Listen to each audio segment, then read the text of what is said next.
Now, the official Suncoast weather with ABC7 meteorologist John Scalzi. Air temperature coming in at 76 degrees, which coincidentally was the air temperature Thomas Jefferson recorded in 1776 in Philadelphia.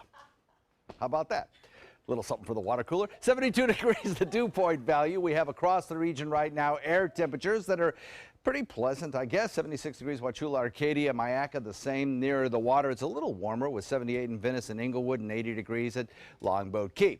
Not much in the way of any rainfall around this morning, and I think that we're going to be in a position this afternoon where the rain showers for this time of year will be at a minimum. Not to say there won't be any. There'll be a few around, but few and far between.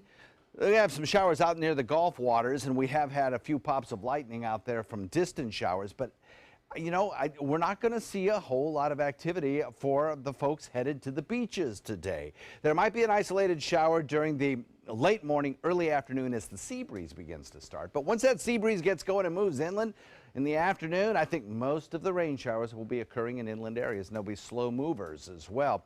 There'll be a general trend for those showers to drift back toward the coast, but they'll be dying out as they do so. So I think by the time the fireworks celebrations come around, you know, just not a lot of risk in terms of rain out. High pressure, the dominant weather feature out in the Atlantic, extends all the way across the state of Florida and into Gulf waters. Our general wind flow is out of the southeast, but pretty light across the state of Florida today because of the proximity of the axis of that high pressure ridge right across the state. So with those light winds, the sea breeze has a chance to really get going a little bit later on and penetrate a good distance inland, which is where the heaviest of the rainfall will occur. And then as they die out, the slight drift will be back toward Gulf waters. So the best chance of rain, and by that I mean maybe a 50% chance, will be in inland areas where near the coast it'll probably be closer to about 20%. Very warm afternoon, slow moving storms. The RPM computer model shows those showers in inland areas. And then tomorrow we'll kind of strengthen that southeast flow a little bit, so the showers that do form have a better chance of moving in a more westerly direction, and the coastal regions get a little bit better rain chance tomorrow. In fact, if you look at the rainfall totals over the next couple of days, it is east of the interstate where you're probably going to pick up those 2-inch rainfalls or so. There's the state of Florida. Far away from us, like 3,000 miles away from us, is this cluster of showers and thunderstorms that stands a fairly decent chance of developing over the next 72 hours and certainly over the 5 days. It will probably be called dawn once it does, but there's a lot of dry air north of it. That's what this tan color is.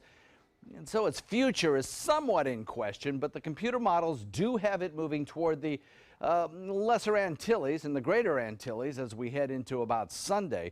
So we'll be watching this storm and advising you. Plenty of time to watch and wait and see what happens with it. But certainly, if it makes it this far, it will be one that the United States will have a great deal of interest in. It'll probably stay out in the Atlantic, recurving around an area of high pressure, but too early to tell, really.